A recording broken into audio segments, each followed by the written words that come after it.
In a desperate appeal for cooperation, South Korea reaches out to its biggest foe, hoping diplomacy can succeed where confrontation has failed. Seoul makes a direct call to Kim Jong-un for help, but the bigger question remains: will Pyongyang respond or simply ignore the plea?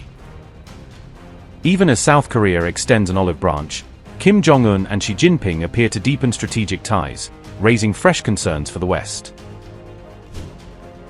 In a big twist, South Korea has turned to its longtime nemesis, North Korea, seeking help in a sensitive naval search and rescue operation.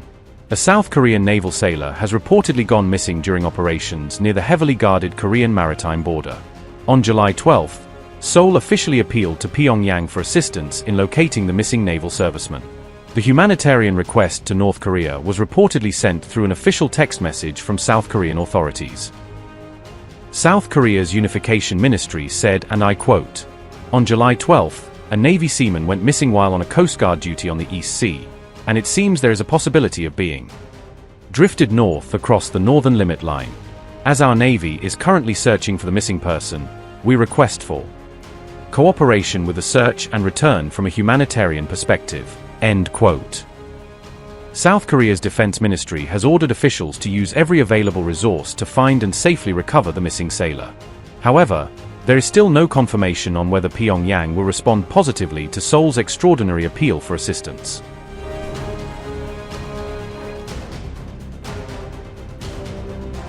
Just 2 days earlier, Chinese President Xi Jinping rolled out the red carpet for North Korea's premier during talks in Beijing.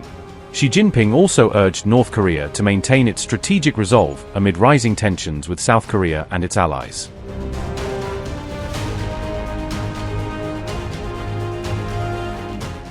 Meanwhile, Kim Jong-un continues expanding North Korea's nuclear arsenal, delivering another powerful warning to South Korea and its partners.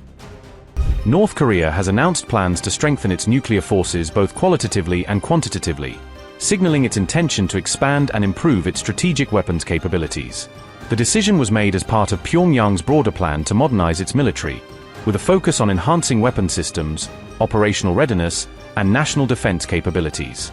The announcement was made during an expanded meeting of the Central Military Commission, where senior military officials discussed future plans for strengthening the country's armed forces. According to state media outlet, the meeting was held under the guidance of North Korean leader Kim Jong-un, who oversaw discussions on military development and strategic priorities. North Korea also announced plans to standardize and modernize military bases while upgrading combat systems to improve the effectiveness and readiness of its armed forces. North Korea's state media reported that Pyongyang intends to accelerate the construction of modern naval bases as part of efforts to expand and strengthen its maritime military capabilities.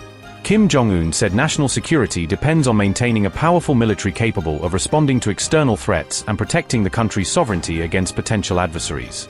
The announcement came shortly after Kim supervised weapons tests conducted aboard a 5,000-ton naval destroyer Kangkon, highlighting North Korea's continued focus on advancing its naval capabilities. North Korea has previously stated that it aims to equip its navy with nuclear weapons, expanding the role of nuclear capabilities beyond traditional land-based systems. Pyongyang maintains that its nuclear program is an essential deterrent against perceived threats from the United States and South Korea, which it says are necessary for national security. North Korea has repeatedly declared itself an irreversible nuclear power, insisting that its nuclear status cannot be changed through international pressure or diplomatic efforts. The country continues to face international sanctions over its nuclear and missile programs, with global powers calling for limits on its weapons development activities. Pyongyang argues that its military expansion is necessary for national defense and the protection of its sovereignty, rejecting criticism from foreign governments. The latest announcement comes as security tensions continue to rise on the Korean peninsula, with concerns growing over North Korea's expanding military capabilities and weapons programs.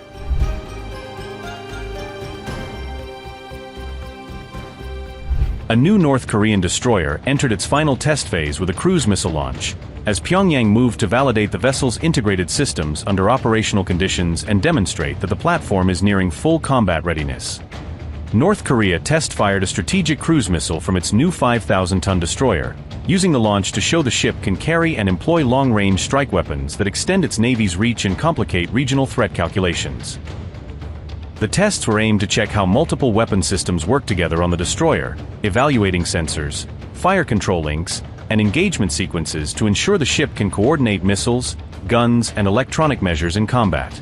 The missile test was one of several trials designed to confirm the warship's combat capabilities, part of a broader verification program that assessed endurance, targeting accuracy, and the reliability of integrated weapon suites. Kim also watched tests of naval artillery, automatic guns, and electronic warfare systems, personally overseeing demonstrations intended to prove the destroyer's layered defensive and offensive tools can be employed effectively in maritime engagements.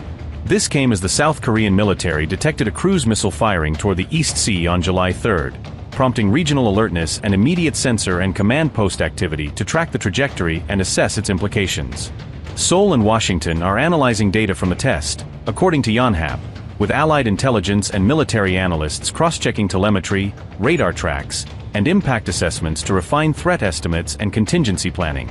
Pyongyang said the drills aimed at strengthening the destroyer's operational readiness for combat, framing the exercises as necessary steps to integrate new capabilities and ensure the vessel can perform reliably under wartime conditions.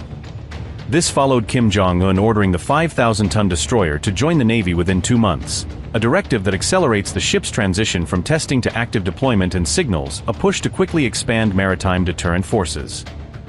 The Kong-Kan destroyer was first launched in June last year after a failed initial attempt, and its subsequent trials reflect an iterative development process as engineers and commanders work to resolve earlier issues and refine the ship's systems.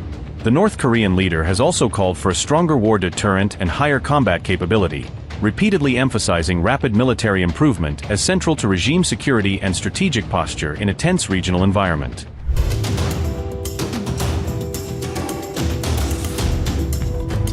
Taiwan has successfully test-fired its first air-launched supersonic anti-ship missile as tensions with China continue to rise. The Sung-Chia missile was reportedly tested off Taiwan's southeastern coast during the latest military exercise. Officials say the new capability significantly expands Taiwan's ability to target hostile warships at much greater distances. The missile is a key component of Taiwan's Falcon program aimed at modernizing its domestically built fighter aircraft. Taiwan's indigenous defense fighters are also being upgraded with AESA radar systems and advanced Sky Sword 2 missiles. Military analysts say the air-launched missile gives Taiwan greater flexibility by allowing attacks from unexpected angles.